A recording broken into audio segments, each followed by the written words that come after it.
Assalamualaikum warahmatullahi wabarakatuh. Perkenalkan, nama saya Devi Haliza dari Public Relation kelas A sore daring dengan NIM 03223110. Sebelumnya, di sini saya mau review tentang makanan khas daerah. Nah, kalian tahu nggak sih makanan khas daerah itu apa?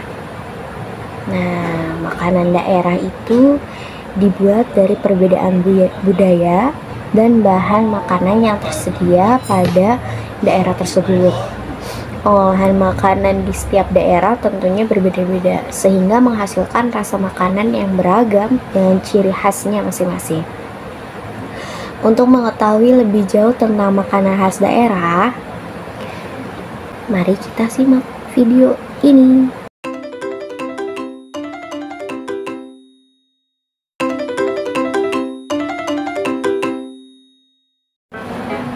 Nah, dari Sulawesi Tenggara ini banyak banget makanan khas daerahnya.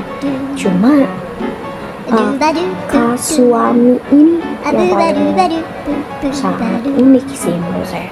Kasuami itu apa sih? Kasuami adalah makanan khas Sulawesi Tenggara, khususnya di kawasan Buton, Wakatobi, dan Muna. Makanan pengganti nasi ini dulu kerap menjadi bekal para pelaut karena tahan lama. Kasuami, susah banget ya. Kasuami sendiri terbuat dari ubi kayu alias singkong yang dihaluskan, lalu diperas hingga kering dan menjadi ampas. Ampasnya kemudian dijemur di bawah terik matahari lalu dikukus.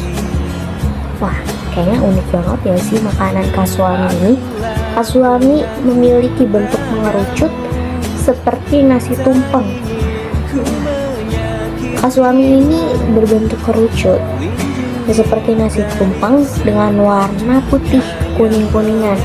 Teksturnya lembut dan rasanya merupakan campuran antara gurih, asin, dan manis. Kasuami biasanya disantap bersama lauk seperti ikan bakar parende, ikan bakar sambal colo-colo, sayur daun singkong, dan juga sayur pepaya. Kasuami juga punya sejarahnya guys. Kasuami dikenal di Sulawesi Tenggara sebagai hidangan nenek moyang suku Wakatobi yang menyebar ke Pulau Buton. Kasuami diperkirakan menjadi konsumsi sehari-hari oleh warga nelayan dan petani sebab desanya tidak bisa ditumbuhi tanaman padi. Terus tanaman singkong yang menjadi bahan dasar kasuami tumbuh subur dan menjadi makanan pokok sehari-hari. Nah, itu sejarahnya. Karena kasuami tidak mudah basi, para pelaut menjadikannya bekal dan makanan khas mereka.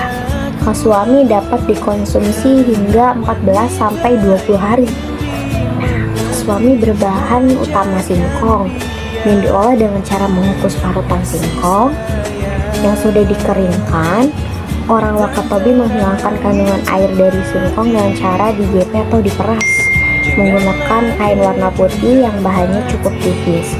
Parutan ubi lalu ditaruh dalam kain tipis, lalu dibentuk bundar menyerupai ban Vespa. Orang Wakatobi biasanya menyebut adonan tersebut kaopi. Pemisahan air juga dapat dilakukan dengan menggunakan saringan yang terbuat dari anyaman bambu yang menyerupai ayakan beras. Lubang ayakan yang kecil berfungsi sebagai penahan parutan kasar agar tidak tercampur dengan parutan halus. Setelah itu, parutan singkong yang telah terpisah dimasukkan ke dalam cetakan berbentuk kerucut yang terbuat dari anyaman daun kelapa. Parutan singkong yang sudah dicetak tadi lalu dikukus selama kurang lebih 15 menit. Apabila rasanya tawar dan disantap dengan kuah. Sementara yang lonjong dipotong. saya mau nge-review tentang kohu-kohu. Kalau kita lihat-lihat tampilannya, kohu-kohu ini sangat mirip sekali dengan urap sayur di Jawa atau anyang di Sumatera. Hanya berbeda sedikit bahan-bahan untuk campurannya aja. Apa sih yang membedakan kohu-kohu dengan urap pada umumnya, bedanya adalah ada di suiran ikan asar, yaitu ikan asap yang menjadi campuran, bisa juga menggunakan tongkol kukus, teri basah, atau juga pindang. Dengan menambahkan ikan ke kohu-kohu sudah tentu akan memberikan rasa gurih dan nikmat, apalagi kalau makannya dengan kasbi, atau kita bisa sebut singkong rebus atau kuku. Untuk makanan ketiga, kita bergeser lagi ke Nusa Tenggara Timur atau di Kupang.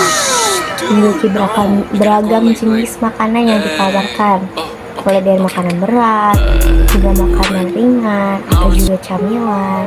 Di kota Kupang juga kamu akan menemukan semua kuliner khas Nusa Tenggara Timur yang lezat. Kupang, Nusa Tenggara Timur yang terkenal dengan berbagai wisata alam yang indah, ternyata juga memiliki kuliner khas yang sayang untuk dilewatkan. Jadi sembari menikmati keindahan alam di NTT, kamu juga bisa menikmati beragam makanan khas Nusa Tenggara Timur yang lezat. Nah, salah satunya ada ubi nuwa bosi. Nah, ubi nuwa bosi ini kayak di Jawa Barat, ubi celembut, tapi ini lebih mahal guys. Dengan kandungan karbohidratnya, ubi nuwa bosi ini digunakan masyarakat Kupang sebagai pengganti nasi. Makanan khas Nusa Tenggara Timur, ini berbeda dengan jenis umbi lainnya karena memiliki tekstur lebih lembut, manis, dan juga harum dibandingkan jenis ubi lainnya, makanya lebih mahal. Ubi nuwa bosi ini dinikmati bersama dengan ikan asin dan sambal goreng. Nah, ini yang uniknya guys, ubi nuwa bosi bisa diolah dan bisa jadikan pengganti nasi. Umbi nuwa bosi ini meskipun dianggap sebagai endemik, tetapi ubi nuwa bosi sebenarnya berasal dari Brasil. Ubi tersebut bisa sampai ke Nusa Tenggara Timur karena kolonial Portugal yang menjajah Brasil membawa benih ubi itu ke wilayah Nusa Tenggara Timur pada abad 16. Kayak gimana sih teksturnya tuh? Teksturnya tuh kulit luarnya berwarna merah muda, agak kecoklatan, umbinya berwarna putih bersih tanpa serat. Rasa umbinya itu manis, empuk, tahan jika disimpan, sehingga wajar jika harganya umbi nuwa bosi ini lebih mahal ya guys ya. Nah, untuk di makanan selanjutnya ada dari Papua Tengah. Indonesia bagian timur memiliki banyak kuliner tradisional yang harus wajib banget buat kalian coba kalau misalkan ke sana. Sebagian diantaranya udah cukup terkenal sih, yakni jurus Nusantara. Bahkan banyak yang mengkreasikan makanan-makanan kuliner tradisional dan diperjualbelikan di luar kota sendiri. Salah satunya adalah kue sagu kering. Sesuai dengan namanya, kue sagu bagea berbahan dasar sagu. Bentuknya biasa, dibuat kecil-kecil dengan warna coklat.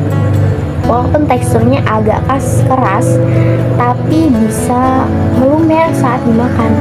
Selain sagu, bahan lain yang digunakan adalah gula, biji kenari, terigu, kayu manis, cengkeh, kacang tanah, dan tepung terigu. Penggunaan bahan rempah pada makanan kuliner bagea sagu ini membuat rasanya khas. Kue bagea yang dibuat dengan rasa manis, asin, dan sebagian penikmatnya menyatakan bahwa kue sagu bagea sangat khas biji kenari. Kue sagu bagea juga bisa diisi dengan kacang hijau sebagai penambah rasa. Selain itu, kue sagu bagea biasa juga disajikan bersama dengan ikan kuah kuning dan papeda. Kue sagu bagea merupakan makanan tradisional khas dari Papua Tengah. Nah, buat kalian yang penasaran bisa langsung dicobain aja, karena ini rasanya enak dan unik tentunya. Untuk makanan daerah khas Indonesia terakhir ada Bengkulu, merupakan salah satu provinsi yang ada di Sumatera. Selain memiliki sejumlah tempat wisata yang indah, makanan khas Bengkulu juga terkenal enak-enak. Apa aja sih makanan khas daerah Bengkulu? Tapi di sini saya mengambil yaitu kue tat, atau biasa disebut kalau di daerah sananya disebut baitat. Beberapa makanan khas Bengkulu memiliki cita rasa yang manis dan gurih sehingga cocok untuk kamu yang suka ngemil di sore hari. Meski begitu, ada juga beberapa makanan berat yang menggunakan bahan-bahan lokal dan rempah yang unik.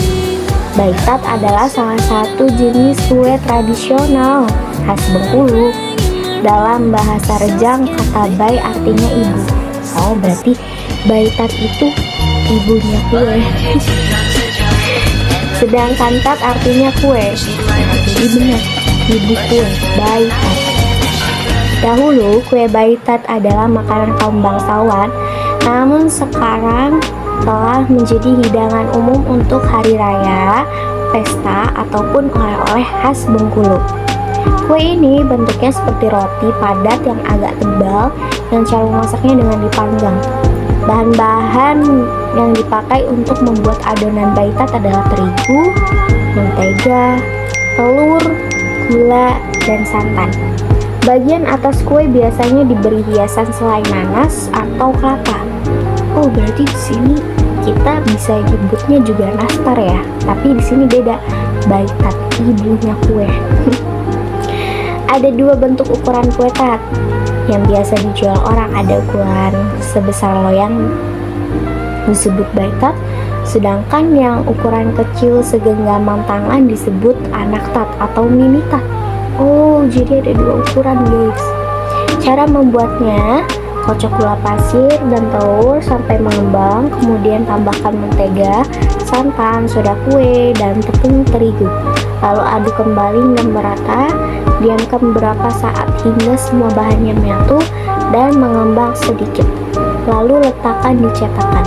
Beri bagian atasnya hiasan selai nanas. Dapat juga dioles dengan kuning telur. Dan setelah itu adonan dipanggang selama sekitar 30 menit.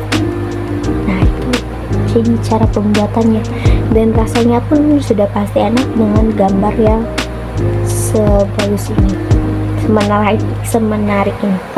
Cintailah makanan-makanan khas Indonesia. Buat kalian yang mau coba, boleh langsung coba. Dan selamat menyaksikan video ini, dan juga terima kasih. Maaf kalau misalkan banyak kekurangan. Wassalamualaikum warahmatullahi wabarakatuh.